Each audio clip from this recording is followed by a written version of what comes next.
The 80th session of the General Assembly is no ordinary session. 80 years, longer than the average human lifespan. Normally, this would be a moment to celebrate.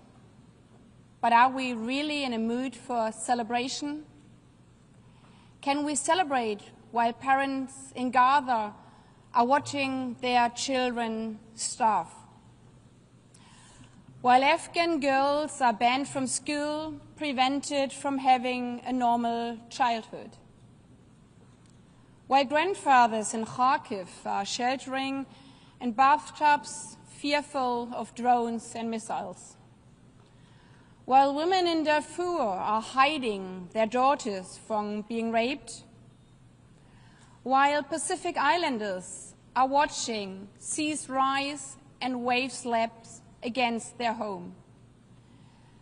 And while 808 million people are still trapped in extreme poverty, worried about how to simply feed their family.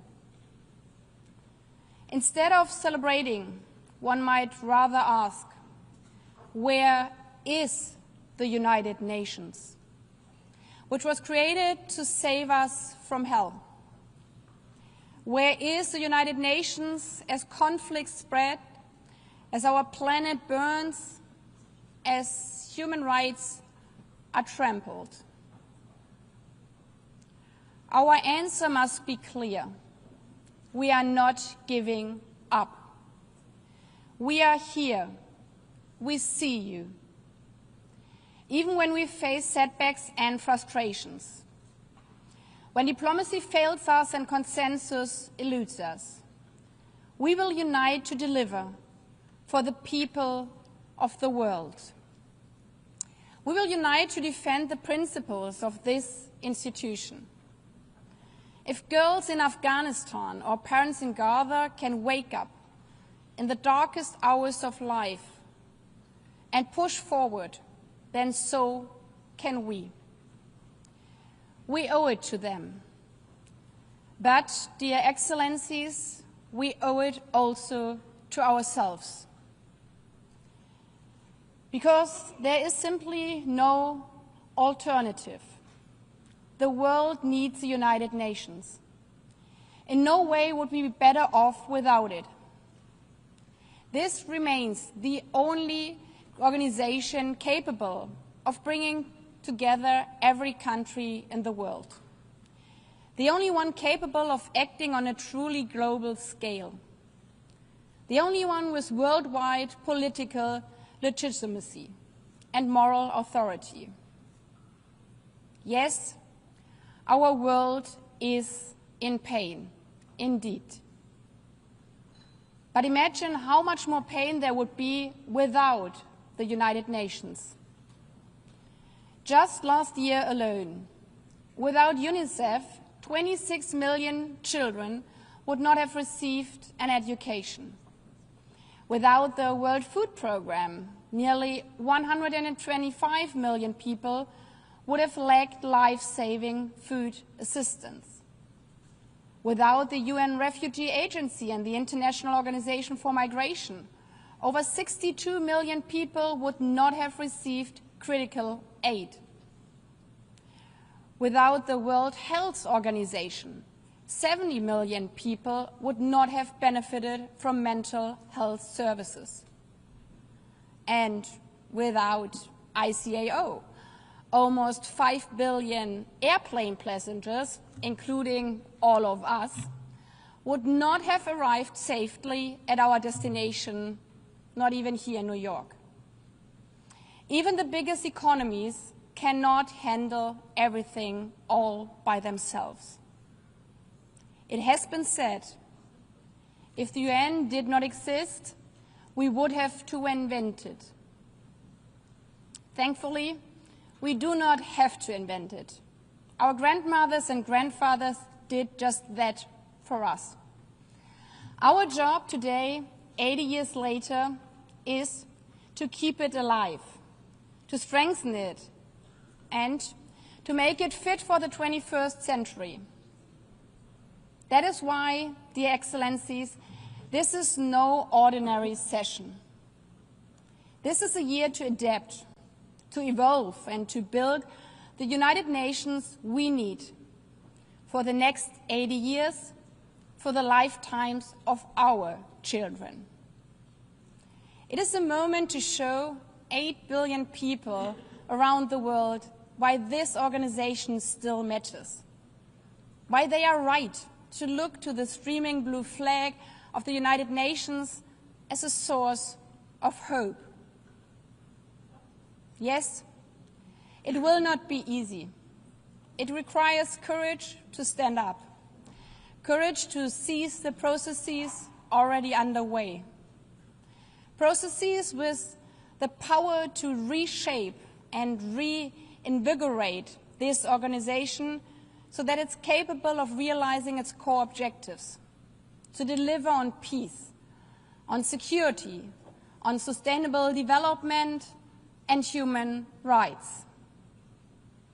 That includes building on the successful adoption of the Pact for the Future and ensuring its implementation. It includes advancing the UN 80 reform agenda and ensuring that it's more than a cost-cutting exercise. Reform must be a means to increase effectiveness, not an end in itself. Throughout my candidacy and in bilateral meetings, one message came through consistently and clearly. The General Assembly must focus on its mandates, to deliver on its commitments. That means less procedure for its own sake and more deliver in substance. It includes selecting who will lead this, our organization, into the future. The selection of the next Secretary General is one of the key processes during this 80th session. Our choice will send a powerful message about who we are and whether we truly serve all the peoples of the world, of which, everywhere in the world, half are women and girls. And to be frank, as Olli touched upon in the Pact for the Future, one might wonder how in 80 years, not one single woman out of 4 billion potential candidates has ever served as the Secretary General. As I said, this is not an ordinary session. We stand at a crossroad, a make or break moment. 8 decades of progress and setbacks, of achievement and failure, but also of renewal and resolve have brought us here. Now we need the will and ambition to turn promise into action, promise into practice, and commitments into measurable progress. Of course, history is rarely made all at once in one big splash. It comes more often in small steps and big strides alike. In the deliberate choices we, ourselves, make each day. In building one school after another, until 26 million children are able to attend. In handing out food packets to the hungry, until 125 million people are fed.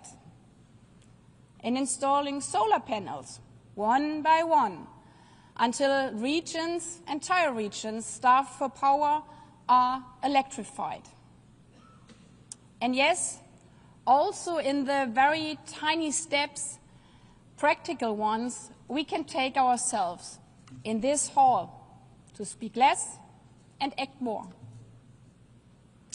Excellencies, ladies and gentlemen, as I stand here today and open the 80th session, I commit to serving each of the 193 member states of this organization equally. I will be impartial, a bridge builder, guided by only one thing, our United Nations Charter. It will be my North Star. I will always act with the belief that we are truly better together. As such, my door will always be open. I will consult, listen, and ensure every voice is heard, including those too often overlooked. I thank you, the membership, for the trust you have placed in me.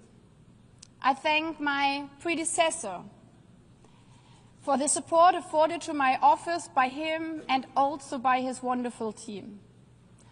I applaud President Philemon Young for his patience, his wisdom and his steady leadership in guiding the 79th session through a year of significant accomplishments. Excellencies, the spirit of this milestone session and its high-level week is better together. 80 years and more for peace, development, and human rights. It sounds easy, but it's hard work. Because we are living not only in difficult times, but we all know in times of disunity. Therefore, I encourage everyone to embrace the theme not only at this year's general debate, but also throughout the work of the upcoming session, throughout the next weeks and months. This space, this hall, was created exactly for that purpose, to sort out our differences peacefully, together. Our predecessors came together 80 years ago in San Francisco to establish this organization, also in a moment of despair.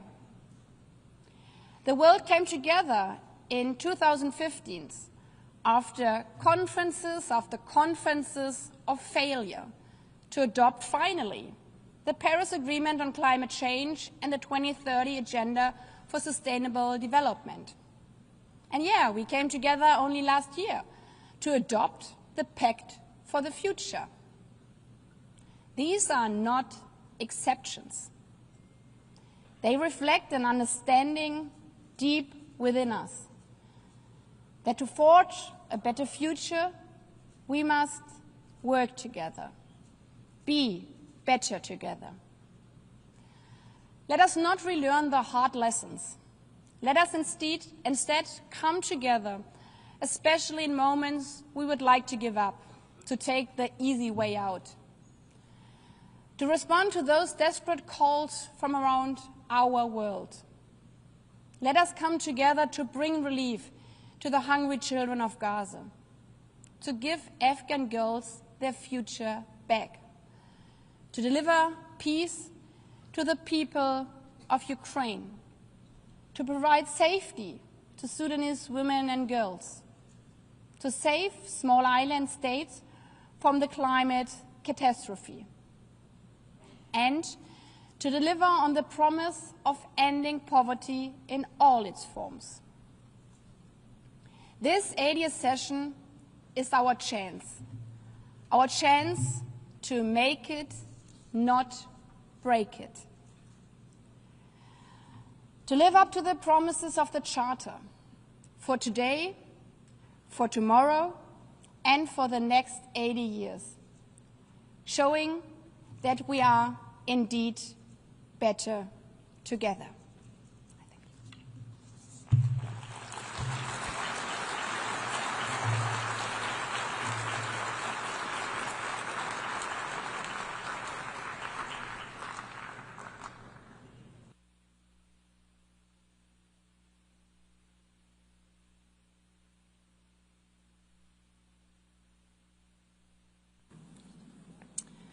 And now I have the honor to give the floor to the Secretary General of the United Nations, His Excellency Antonio Guterres.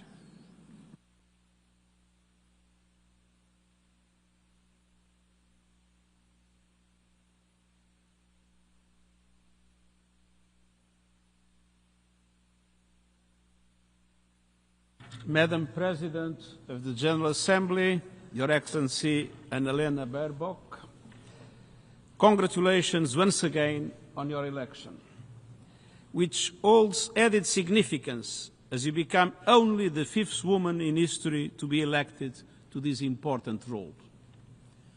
And I thank the outgoing President, His Excellency Philemon Yang, for so ably guiding this Assembly over the last year. I pledge my support to you, Madam President, as you take on this important role in an important year, the 80th anniversary of the United Nations. You bring a wealth of government and diplomatic experience to this task, including serving as your country's foreign minister. And as you work to fulfill your inspiring vision, Better Together, and address your priority issues of peace, development, reform, and transparency. Excellencies, 8 decades ago, the founders of our organization gathered in San Francisco. Emerging from the fires of a world war, they envisioned something different, a global problem-solving body that could not only prevent calamities like war, but could forge solutions to other age-old problems haunting humanity: poverty, hunger, illness, and inequality. These efforts, built by the world for the world and grounded in the values and principles of the United Nations charters, are what this Assembly is all about. Excellencies, the United Nations provides the place, the Charter provides the tools, and the Pact for the Future, adopted last September, provided a shot in the arm for the multilateral system and the values that have defined this organization from day one. The Pact reminds us that 8 decades on, we can and must continue rising above division and working together to make our world a better, more peaceful and prosperous place for all, to heal divisions and end conflicts, to recommit to the letter and spirit of international law, to summon the resolve to help all countries climb the development ladder and achieve the Sustainable Development Goals, to protect our planet and make the shift to renewables, supporting developing countries every step of the way, to adapt to the challenges and opportunities of a digital world, and through the Declaration on Future Generations, to ensure that the decisions we make today benefit those who will inherit and shape the future tomorrow. But nothing can happen without this Assembly, all of you working as one. The Charter is not self-executing. By design, it requires countries looking beyond their national interests and rebuilding trust and faith in one another and in what we can accomplish through collaboration and solidarity. And it requires realizing that, while we cannot solve all the world's problems here, we can unite behind solutions that will ultimately move humanity closer to a better, fairer, more peaceful and equal world for all. So as we begin this 80th session, I call on all Member States to summon the same resolve and spirit of determination that brought delegates to San Francisco in 1945. Let's live up to their vision, and most important, to the expectations and hopes of today's people around the world. Thank you.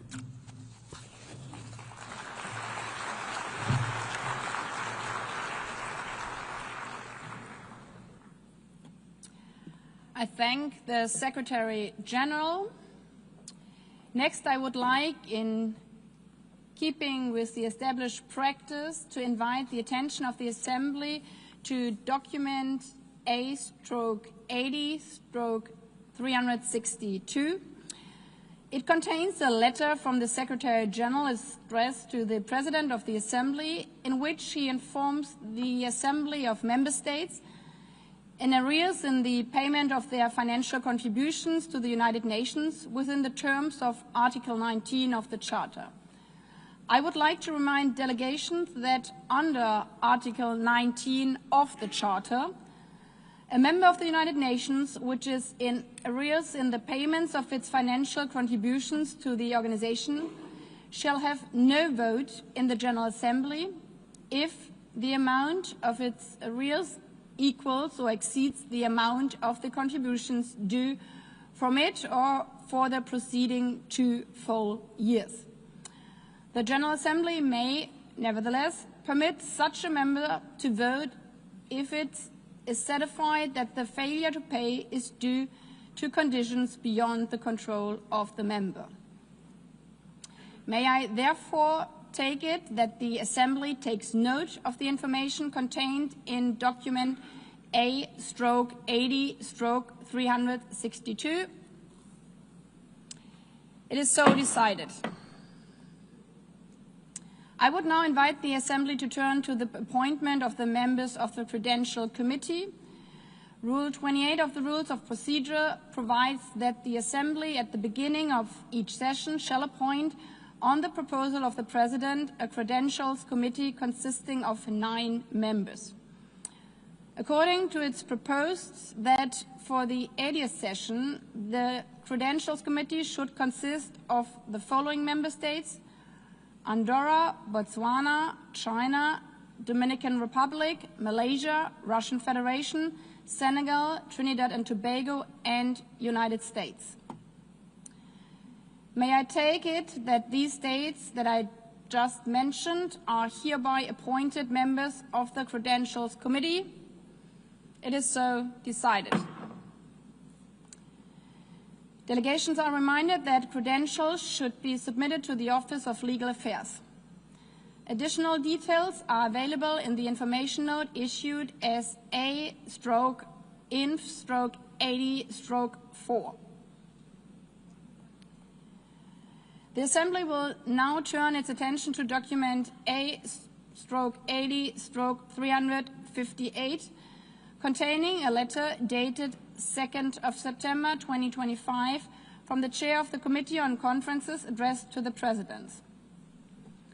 Members are aware that, pursuant to Section 1, Paragraph 7 of Resolution 40/243 of 18th December 1985, no subsidiary organ of the Assembly should be permitted to meet at United Nations headquarters during the main part of a regular session of the Assembly unless explicitly authorized by the Assembly.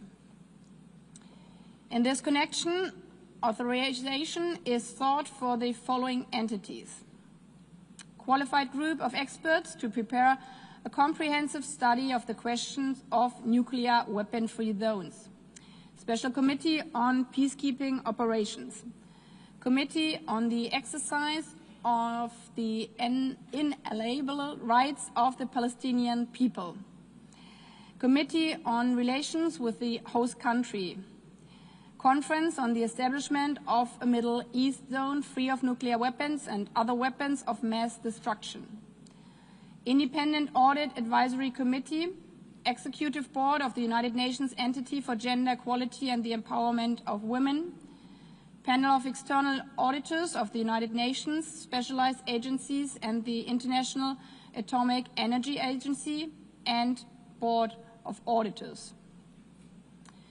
May I take it that it is the wish of the Assembly to authorize these organs to meet during the main part of the 80th session of the Assembly, on the strict understanding that all such meetings would be allocated conference services on an, if available, basis from within existing resources in such a way as to ensure that the work of the Assembly and its main committees is not impeded. It is so decided.